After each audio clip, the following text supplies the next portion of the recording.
భగవద్గీత 12వ అధ్యాయం ధ్యానము విషయంలో ఇవాల్టి ప్రసంగానికి స్వస్తి. భక్తి యోగం ఒక్కసారి ఆ శ్లోకాలు అందాం. ఏవం సతతయుక్తా ఏ భక్తాస్త్వాం పర్యుపాసతే ఏ చాప్యక్షరమవ్యక్తం తేషాం కే యోగవిత్తమాః. శ్రీభగవానువాచ మయ్యావేశ్య మనో యే మాం నిత్యయుక్తా ఉపాసతే శ్రద్ధయా పరయోపేతాః తే మే యుక్తతమా మతాః. ఏ త్వక్షరమనిర్దేశ్యం అవ్యక్తం పర్యుపాసతే సర్వత్ర గమచింత్యం చ కూటస్థమచలం ధ్రువం సంనియమ్యేంద్రియగ్రామం సర్వత్ర సమబుద్ధయః తే ప్రాప్నువంతి మామేవ సర్వభూతహితే రతాః. క్లేశోధికతరస్తేషాం అవ్యక్తాసక్తచేతసాం అవ్యక్తా హి గతిర్దుఃఖం దేహవద్భిరవాప్యతే. ఏ తు సర్వాణి కర్మాణి మయి సన్యస్య మత్పరః అనన్యేనైవ యోగేన మాం ధ్యాయంత ఉపాసతే తేషామహం సముద్ధర్తా మృత్యు సంసారసాగరాత్. భవామి న చిరాత్ పార్థ మయ్యావేశితచేతసాం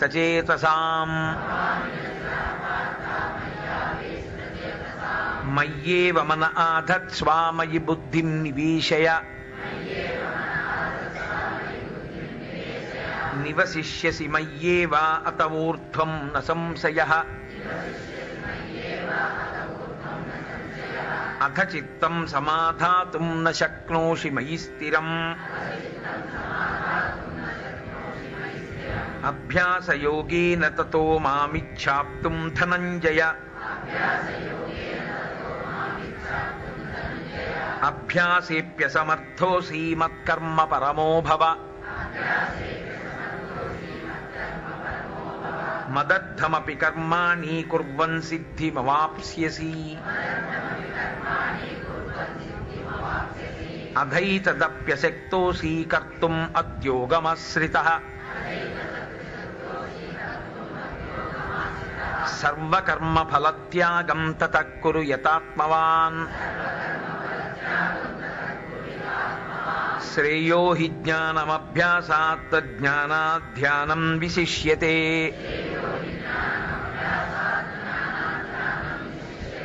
ధ్యానాత్ కర్మఫలత్యాగం త్యాగాత్ శాంతిరనంతరం.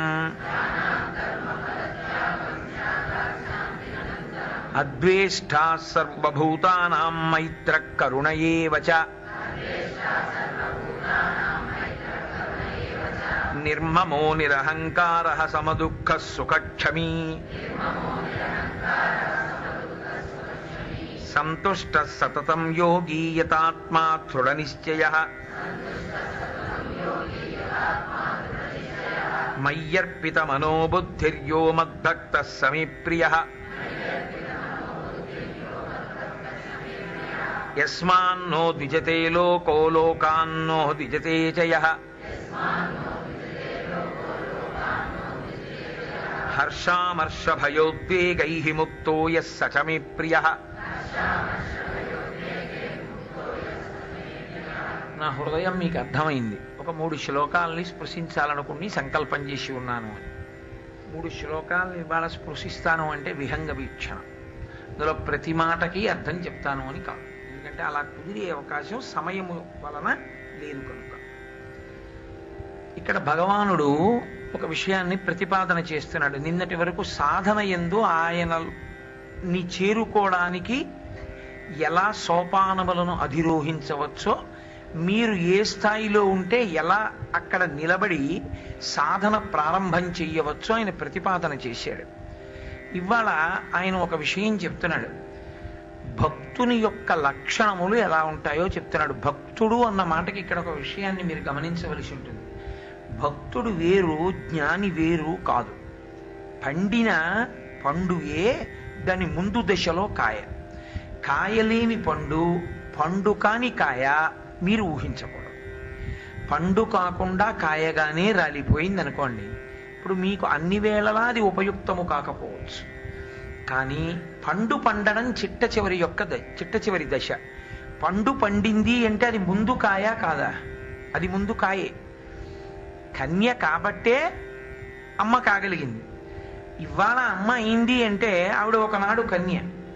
ఈనాడు తండ్రి అయ్యాడు అంటే ఆయన ఒకనాడు బ్రహ్మచారి. బ్రహ్మచారియే తండ్రిగా మారాడు. అలాగే ఇంకా ఇందులో ఒకదానికి ముందు ఒకటి ఉండొచ్చేమో, అదే అదిగా మారినట్టు భక్తుడే జ్ఞానిగా ఉంటాడు. జ్ఞానియే భక్తుడు. భక్తి వేరు, జ్ఞానము వేరు కాదు. రెండు పరిణితి చెంది పండినటువంటి భక్తియే జ్ఞానము. కాబట్టి జ్ఞాని అయినటువంటి వాడు ఆత్మగా నిలబడినటువంటి వాడు, తాను శరీరము అన్న భావన లేనివాడు. ఇప్పుడు ఆయన అక్షర పరబ్రహ్మోపాసకుడు. అంటే ఆత్మగా నిలబడ్డాడు కనుక లోకమంతా ఉన్నది ఆత్మయే కనుక అంతా ఈశ్వరుడిగానే చూడగలిగినటువంటి స్థితిని పొందినవాడు ఆయన. ఇప్పుడు ఆయన కన్నా భిన్నంగా ఇంకొకటి లేదు. ఆ స్థాయికి ఆయన చేరిపోయాడు. ఇప్పుడు ఆయనకుండేటటువంటి లక్షణములే గీతాచార్యుడు చెప్తున్న లక్షణములు ఒక కోణంలో. అప్పుడు ఒక జ్ఞాని యొక్క లక్షణములను అది కానివాడు వింటున్నాడు అనుకోండి, వచ్చిన పెద్ద విచిత్రం ఏంటంటే, ఒక పిచ్చివాడి లక్షణములు వింటుంటే ఎలా ఉంటుందో, ఒక పిచ్చివాడిని చూస్తే ఎలా ఉంటుందో, ఒక జ్ఞాని గురించి వింటున్నప్పుడు అలాగే ఉంటుంది యథార్థం. ఎందుకో తెలుసా అండి? జ్ఞాని స్థితి మీకు అందదు. మీకు అందదంటే మనకు అందదండం మంచిది. మీరంటే నేను అయిపోయినట్టు.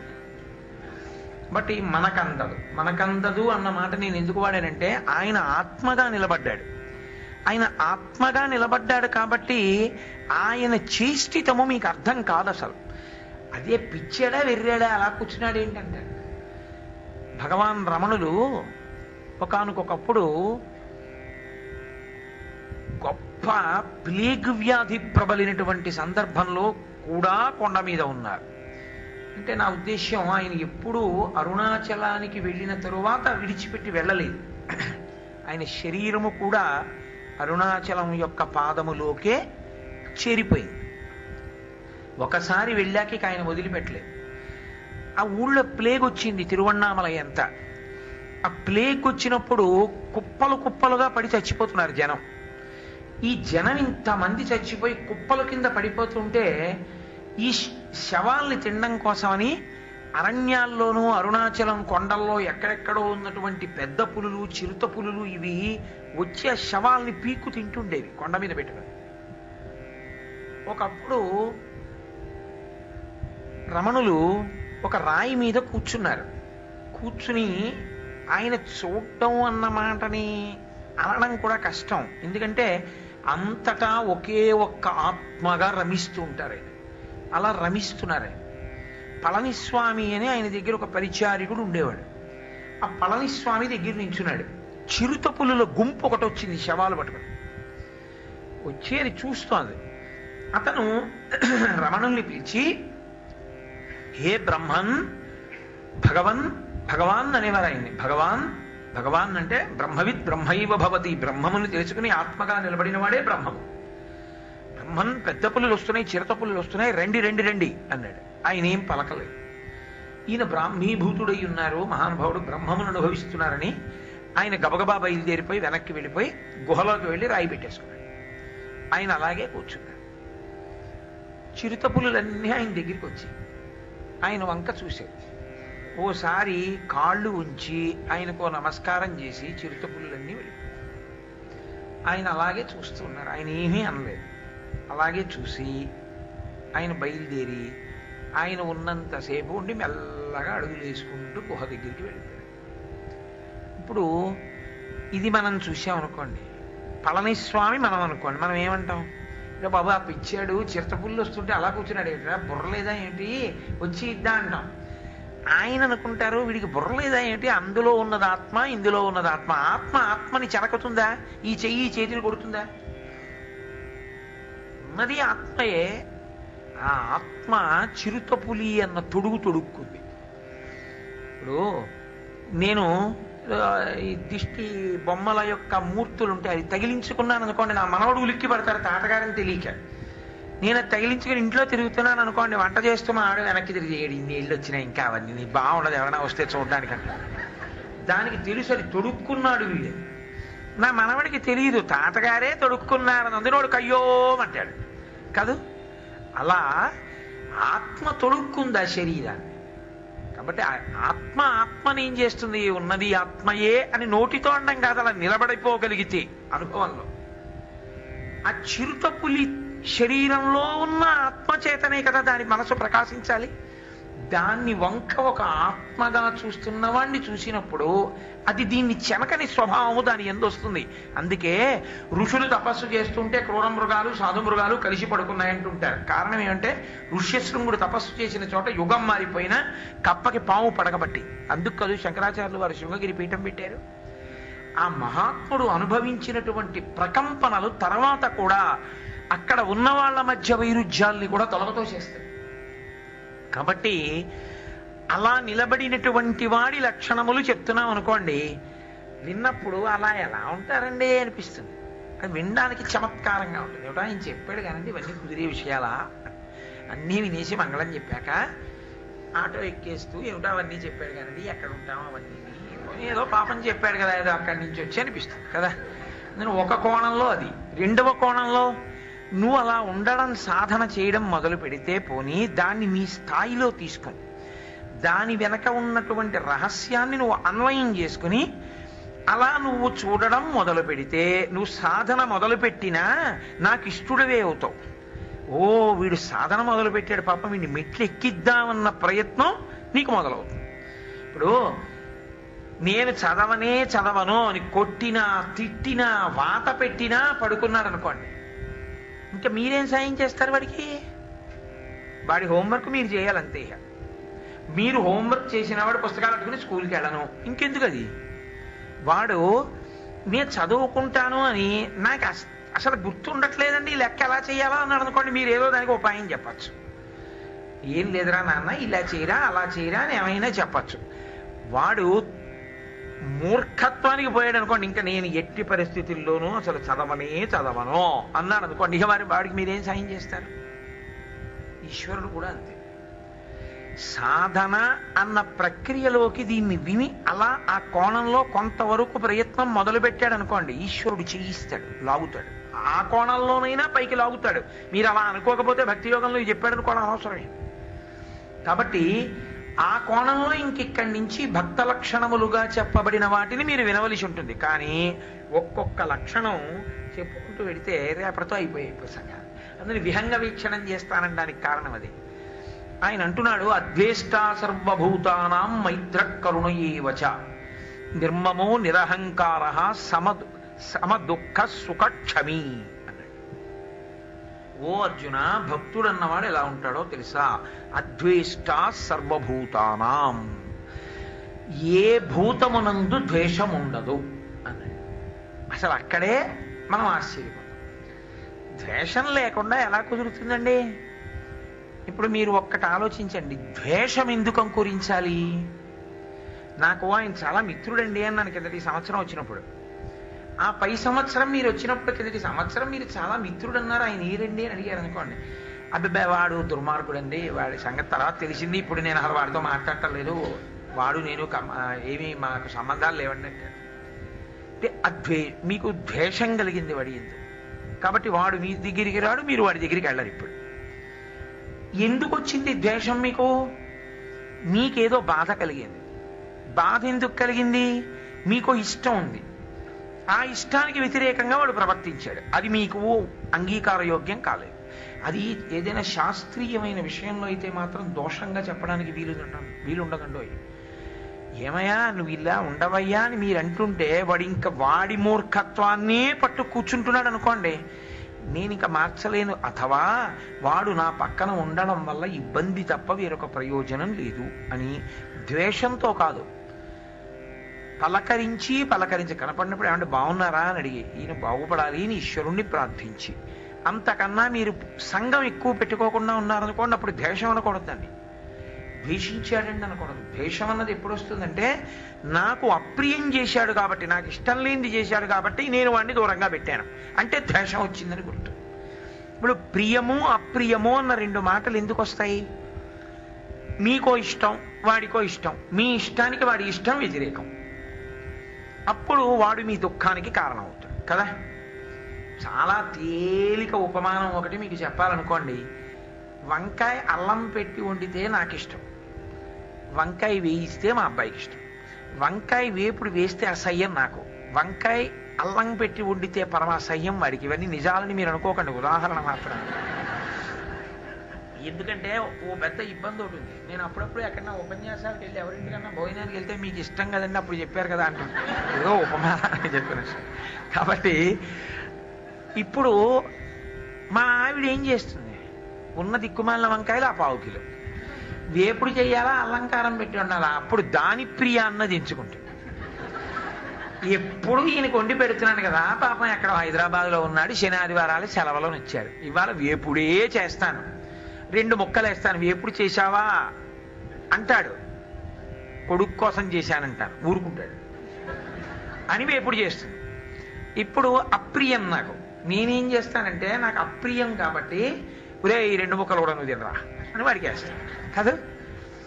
ఒకరి ప్రియం ఒకరికి అప్రియం అవుతూ ఉంటుంది. ఎందుకని అంటే మనోస్థాయి, మనస్సుకి ప్రియాప్రియములు ఉంటాయి కాబట్టి ఒకరికి ప్రియమైంది ఒకరికి అప్రియం అవుతుంది. ఒకరికి మోదం, ఒకరికి ఖేదం, ఒకరికి సంతోషం, ఇంకోటికి బాధాకరం. One man's food is another man's poison. ఇది ఏ స్థాయిలో అంటే మనోస్థాయిలో. ఆత్మస్థాయికి వెళ్ళిపోయినటువంటి భక్తుడికి అద్వేష్ట సర్వభూతానాం, ఆయన ద్వేషించడానికి ఏమి ఉండదు. ఎందుకు ద్వేషించాడండి ఆయన అంటారేమో, ఆయన అంటాడు పాపం వాడికి వంకాయ వేపుడంటే ఇష్టం. ఎందుకు ఇష్టం? వాడికో మనసు ఉంది, ఆ మనసుకి ఇష్టాయిష్టములని 2 గుణములు ఎందుకు ప్రకాశించాయి? ఆ మనసు ప్రకాశించడానికి వెనక ఆత్మ ఉంది. ఆ ఆత్మకు అసలు ఏ ఇష్టాయిష్టములు లేవు. ఆత్మ వెలుతురు పడిన మనసుకి పూర్వజన్మ సంస్కారముల చేత వేపుడు ఇష్టంగా ఉంది. అందులో ఉన్న ఆత్మతో నాలో ఉన్న ఆత్మ వేరు కాదు, ఒక్కటే. ఆ రెండిటికి సంబంధం ఒక్కటి తప్ప మనసుల యొక్క సంబంధం శాశ్వతాలు కావు. మనసు లయమైవలసిందే ఆత్మలోకి. లయమైపోయినప్పుడు ఉండిపోయిన ఏకైక వస్తువైన ఆ ఆత్మ ఈ ఆత్మ కన్నా భిన్నం కాదు. అది ఈ 2 చేతుల వంటిది. ఒక నయనుకి సంబంధించి ఈ 2 చేతులు ఎటువంటివో, ఒక ఆత్మ ఇంకొక ఆత్మ అని 2 ఉండవు, 2 కలిస్తే ఒకటే ఆత్మ. కాబట్టి మేమిద్దరం ఒకటే. కానీ మనస్సుకి పాపం ఏదో ప్రియాప్రియములు వాడికి ఉన్నాయి. కాబట్టి నాకు అసలైనటువంటి ఆత్మయందు ద్వేషం లేనప్పుడు వాడి మనసు విషయంలో నాకు ద్వేషం ఏమిటి? కాబట్టి ఓ నవ్వు నవ్వి ఊరుకుంటాడు. ఇప్పుడు ఆయనకి ద్వేషం ఎందుకు ఉంటుంది? ఉండదు. అది ఆయన స్థాయి, ఆయన అలా ఆలోచిస్తాడు. అందుకే ఆయనకి ద్వేషం అంకురించదు. ఆయన యందు నీకు ద్వేషం ఉంటే యస్మాన్నో దిచితే లోకో లోకాన్నో దిచితే చయః. ఆయన నిన్ను బాధించడు, నువ్వు ఆయన్ని బాధిస్తే ఆయనకి ఆ బాధ అంటుకోదు. అదేంటండి ఎందుకు అంటుకోదంటే పాపం రాగద్వేషాలండి, ఏదో పాపం అలా అంటాడు. కానీ ఆయనలో ఉన్న ఆత్మ నాలో ఉన్న ఆత్మ ఒకటి కాదేంటి? ఆ మనసు కూడా సంస్కారమును పొందితే ఆయన నాలో ఉన్న ఆత్మని చూసిన నాడు అసలు ఇది ఏముండవు. కొంచెం ఆయన 2 మెట్లు ఎక్కాలి. సరే, దాని గురించి పెద్ద బాధ ఏం లేదు, మా ఇద్దరి ఆత్మలు ఒకటే కదా. కాబట్టి ఓ నమస్కారం. తుల్య నిందా స్తుతిర్మౌని సంతుష్టో జనకేన చిత్తు. ఆ స్థాయిలో నిలబడిపోయిన వాడికి ఏమైపోతుందంటే అసలు ద్వేషించడానికి కారణం దొరకదు. కాబట్టి ఆయన బాధించాడు, ఆయన్ని బాధించినా ఆయనకు అంటాడు. కాబట్టి ఇది ఒక జ్ఞానికి ఉండే లక్షణం. సాధన చేత నువ్వు పెడతావా? అలాగా ప్రయత్నం చేస్తావా? మంచిదే, చెయ్యి. అలా నువ్వు భావన చేస్తూ ప్రియాప్రియములను భరించి నువ్వు సంతోషంగా ఉండిపోగలవా? ఇంకా నీకు భయం ఎందుకు? హాయిగా ఉంటావు, పరమ సంతోషంగా ఉంటావు. నీకు ఎవరితోనూ అప్రియం లేదు. అప్రియం అన్న మాట అసలు లేనే లేదు. కాకపోతే ఆ చేష్టితం కొంచెం మారితే బాగుండు అంటాం అంతే తప్ప వ్యక్తిని ఆత్మగా ద్వేషించడానికి ఏం లేదు అందులో. అసలు 2 వస్తువులు లేవుగా. తత్వమసి, తత్వం అసి, అదే ఇది అయి ఉన్నది. కాబట్టి సమత్వ భావన యందు నిలబడతాడు. దీనికి నేను మీకు ఒక ఉదాహరణ చెప్పాలంటే ఒక జ్ఞాని జీవితమే పట్టుకోవలసి ఉంటుంది తప్ప సామాన్యంగా దీన్ని తీసుకొచ్చి ఎవరి యందో చొప్పించి చెప్పడం కుదిరే విషయం కాదు. నేను తరచు వాడుతుంటాను. భగవాన్ రమణులు అప్పటికి ఇంకా పెద్ద ఆశ్రమ నిర్మాణం అన్న మాట ఏం లేదు ఆయనకి. ఓ పాక వేసుకుని అందులో ఉండేవారు. ఆయనతో పాటు నలుగురు అంతేవాసులు ఉండేవారు. ఆయన శిష్యులు అని ఎవరిని పిలవలా, అంతేవాసులు ఉండేవారు. ఏముంటుంది అందులో? ఆయన పెట్టుకునేదే ఓ గోచి, ఆయన తుడుచుకోవడానికి ఓ తువ్వాలు ఉండేది. ఆయన ఎంత సంతుష్ట సతతం యోగి అంటాడు, యథాత్మ అని. సంతుష్ట అంటే ఇది ఉంది అది లేదు అని కాదు, ఎప్పుడూ తృప్తిగా ఉండేవాడు. ఆయన తుడుచుకునే తువ్వాలు తెల్లవారుజామున 3:30కి లేచి స్నానం చేసేసి ఒళ్ళు తుడిచేసుకుని చెట్టు తొర్రలో పెడుతుండేవారు ఆయన. ఓసారి గురువుగారి తువ్వాలు ఏమిటో అందులో పెడుతుంటారు చూద్దాం అనిపించి ఐశ్వర్యవంతులందరూ ఆయన్ని చూడ్డానికి వచ్చి ఆ తువ్వాలు తీశారు. బయట తీస్తే తువ్వాలు అనడం కన్నా కన్నముల సమాహారము అనడమే మంచిది. అన్ని కన్నాలు ఉన్నాయి దానికి. అంటే వాళ్ళు అన్నారు, భగవన్ మేము ఇంత గొప్ప శిష్యులు ఉన్నాం, మీకు ఒక తువ్వాలే చాలేమా, అన్ని కన్నాల తువ్వాలా వాడుతున్నారన్నారు. ఆయన అన్నారు, మీకు ఎవరు చెప్పారు అది తువ్వాలని? నేను వాడుకుంటున్న తువ్వాలు లాంటి తువ్వాలు తేగలిగిన ఐశ్వర్యం మీకు లేదన్నారు. ఏమన్నారు వాళ్ళు? ఏడు అంత చింకి తువ్వాలే చాలేమా? ఆయన అన్నారు, ఒంటి నిండా 1000 కన్నులున్నవాడు 1000 కన్నాలున్నవాడు దేవేంద్రుడు. ఆ దేవేంద్రుడే నా తువ్వాలుగా ఉన్నాడు. మీరెక్కడ తేగలరు? సంతుష్ట సతతం యోగి, అంత తృప్తిగా ఉంటాడు. వాడికి ఇది లేదని ఉండదు. ఆత్మకి కావలసిందే ఉంటుంది. అది పరివ్యాపకమైపోయినప్పుడు, అది కానిది ఏమీ లేనప్పుడు దానికి కావలసింది కొత్తగా ఏముంటుంది? అందుకని సంతుష్ట, పరమతృప్తితో ఉంటాడు. అసలు వాళ్ళకి ఇది బాగుంది ఇది బాగుంది ఇలా ఏం ఉండవు, అన్నీ సంతోషమే, అన్నీ తృప్తి. అద్వేష్టా సర్వభూతానాం, అందుకని ద్వేషించకుండా ఉంటారు అటువంటి రమణులు. ఆ నలుగురితో కలిసి ఓ పురిపాకలో ఉన్నారు. ఆయనకున్నదో కర్ర, ఓ మట్టి కమండలం, ఓ గోచి, ఓ తువ్వాలు. ఆ పాకలో ఉన్నారు. ఓ రాత్రి దొంగలు వచ్చారు. వచ్చి ఇంకోటి ఆ పాకకి ఉన్న తలుపుని తట్టారు. తట్టి ఆయన ఏం చేశారు, తలుపు తీసి స్వాగతం రండి, ఎవరు మీరు అన్నారు. అంటే వాళ్ళు అన్నారు, మేము దొంగలం అన్నారు. చాలా సంతోషం, రండి, మీకు ఏం కావాలో తీసుకోండి, ఇక్కడ ఉన్న పనికి వస్తే. వాళ్ళన్నారు, బుద్ధి ఉందా లేదా, దొంగ అంటే భయపడాలి, బాబోయ్ దొంగ బాబోయ్ దొంగ అని అన్నారు. ఆయన అన్నారు, ఎందుకు అరవడం, మీరు నేను ఒకటే, మీలోని ఆత్మ నాలోని ఆత్మ ఒకటే, స్వాగతం తప్ప నేను అలా అరవనన్నా. నీకు బుద్ధి లేని వాళ్ళే ఉన్నావు నువ్వు, పోన్లే ఓ పని చెయ్యి, తలుపేసేస్తే అలా తలుపు తీస్తే లోపలికి వస్తే మాకు దొంగతనం చేసినట్టు ఉండదు, జాబ్ సాటిస్ఫాక్షన్ ఉండదు. నువ్వు తలుపు వేయి, మేము భుజాలతో గుద్ది తలుపు బద్దలు కొట్టుకుని లోపలికి వస్తాం. మీకు దాని వలన తృప్తి అయితే అలాగే రండి, గొళ్ళెం పెడతాను అని ఆయన గొళ్ళెం పెట్టారు. వీళ్ళు దాన్ని అక్కడి నుంచి భుజాలతో గుద్దేసి ఆ తలుపు పగలగొడేసి లోపలికి వెళ్ళారు. వెడితే ఆయన నించున్నారు, అలా రండి రండి స్వాగతం, మీకు సంతోషం ఇప్పుడు అన్నారు. ఏ సంతోషం, తలుపు పగలగొట్టి మేము లోపలికి వస్తే నువ్వు పారిపోవాలన్నారు వాళ్ళు. ఎందుకు పారిపోవడం, ఉన్న ఒక్క ఆత్మయే, మీలో ఉన్న ఆత్మ నాలో ఉన్న ఆత్మ ఒక్కటే, ఎందుకు పారిపోవడం, భయం ఎందుకు, నాకేం భయం కలగట్లేదు, నాదేదో మీదదే, మీదేదో నాదదే, ఎందుకు పరిగెత్తడం. ఈయన వాళ్ళకి అర్థం కాడు, పిచ్చేళ్ళు అనిపిస్తుంది.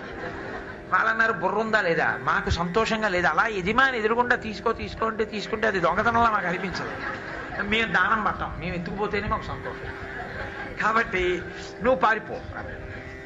పారిపో అంటే ఆయన అన్నారు, అలా నాకు ఇష్టం ఉండదండి, సంతోషంగా మీరు తీసుకోండి, ఒక్క ఆత్మ ఈశ్వరుడు ఇన్ని రూపాల్లో ఉన్నాడు. నమచ్చోరాయిచ, స్వామి వాళ్ళ దొంగ రూపంలో వచ్చాడు, పట్టుపట్టుకెళ్ళండి. బుర్ర ఉందా లేదా, పరిగెత్తవా అన్నాడు. పోన్లేండి మీ తృప్తికి పరిగెత్తనా, అలాగే వెళ్ళిపోతాను గబగబా అని ఆయన పాపం గబగబా వెళ్ళిపోతున్నట్టు నటిస్తే, మేము దొంగలం కదా, నువ్వు వెళ్ళిపోతుంటే మేము కొట్టాలి, అందుకు కొడతాం, కొట్టండి అంటే కర్ర తీసుకుని ఆయన తొడల మీద కొట్టారు. కొడితే ఆయన తొడల మీద ఇంతంతలా వాతలు తేలిపోతే ఆయన వెళ్ళి ఆ చెట్టు కింద ఓ రాయి మీద కూర్చున్నారు.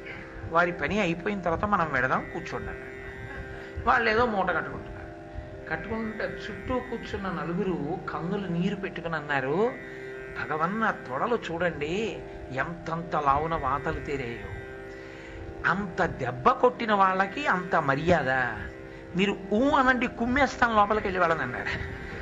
ఆయన అన్నారు, నేను ఆహారం తింటున్నప్పుడు అప్పుడప్పుడు నా నాలుక నా పళ్ళ కింద పడుతుంది, నాలుక పళ్ళ కింద పడితే పళ్ళు నాలుకని నలిపాయని పళ్ళు పీకించనా? పళ్ళ కింద సరిగా దూరలేకపోయావని నాలుక కోయించుకోనా? రెండూ నావే. అలాగే సర్వవ్యాపకమైన ఆత్మయందు వాడు దొంగ అన్న పేరు పొందాడు. నేను మీకు పూజనీయుడు అని అనిపిస్తున్నాను తప్ప, మీరు నా దగ్గరికి వచ్చి నమస్కరించినప్పుడు ఏ భావన యందు నేనున్నానో, వాడు తొడ మీద కర్ర పెట్టి కొట్టినప్పుడు ఆ భావన ఎందే ఉన్నాను.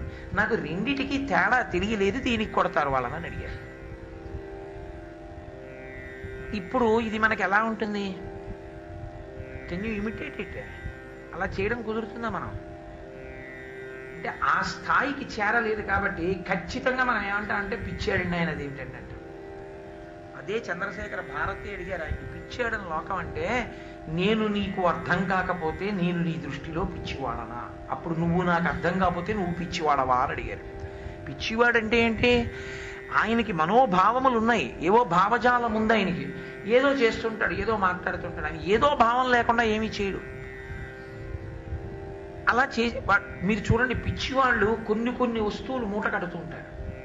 అంటే ఏదో పూర్వం ఉన్నటువంటి భావజాలము వాడిలో ప్రవేశించి కొన్నిటిని మూట కట్టిస్తారు. అకస్మాత్తుగా ఎవరినో తిడతాడు, లోపల ఎవరో ఉన్నారు, ఏదో భావజాలం ఉంది, అది మీకు అర్థం కాదు, త్వరగా మారుతుంది.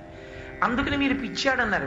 మీకు అర్థం కాలేదు కాబట్టి పిచ్చాడేమో కానీ అతను మీకు అర్థం కాకపోవడం మీ కర్మే తప్ప అతను తప్పు అవసరం కాదు.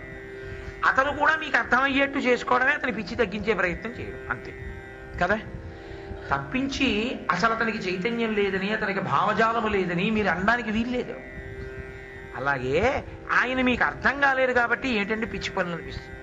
దొంగలు కనబడితే తలుపులు తీయడం ఏమిటి, దెబ్బలు కొడితే ఈశ్వరుడు అన్నం ఏంటి, ఏంటంటే ఇవన్నీ పిచ్చాడంటాం. కానీ ఆత్మస్థాయికి వెళ్ళిపోయారు ఆయన, ఆత్మగా నిలబడ్డారు. ఇందులో ఉన్న ఆత్మ దేని చేత ప్రకాశిస్తోందో అందులో ఉన్న ఆత్మ దాని చేత ప్రకాశిస్తోంది. కానీ ప్రకాశిస్తున్నటువంటి వస్తువుని తప్పుగా వాడుకుంటున్నాడు మనోస్థాయిలో. మనసుది తప్పు, ఆ మనసు చేత చేష్టితములను చేస్తున్న ఉపాధిది దోషం. ఆత్మయందు దోషమే ఉంది. పైన లైట్ వేశారండి, పైన లైట్ వేశారు కాబట్టి ఒక ఆయన ఏం చేశాడంటే ఇంట్లో కరెంట్ లేదని అక్కడ కూర్చుని భగవద్గీత చదువుకుంటాడు. లైట్ది ఏమైనా గొప్పతనం ఉందా? లైట్ది లైట్ యొక్క లక్షణమే, దానికి కాంతి చిమ్మడం దాని లక్షణం, చిమ్మింది కాంతి, గీత చదువుకున్నాడు. ఇంకొక ఆయన ఇక్కడ దీపం ఉంది కదా అని అక్కడికి తెచ్చుకుని అన్నపు మూట పెట్టుకుని అన్నం తింటున్నాడు. దీపం ఉంది కాబట్టి రక్షణ ఉంటుంది అని ఒక స్త్రీ వెళ్ళి దీపం కింద నించు. ఆమె దీపం కింద నించున్న కారణం చేత ఆమె మెడలో ఉన్న నగలు మెరిశాయి. ఆమె నగలు మెరివడానికి కారణం కూడా పైనున్న దీపమే. ఈమె మెడలో నగలున్నాయి, పరిగెత్తుకుని వెడుతూ ఈమె మెడలో ఉన్నటువంటి నగలాగి చీకట్లోకి వెళ్ళిపోతే నాదవుతుందని ఒకడు చూశాడు.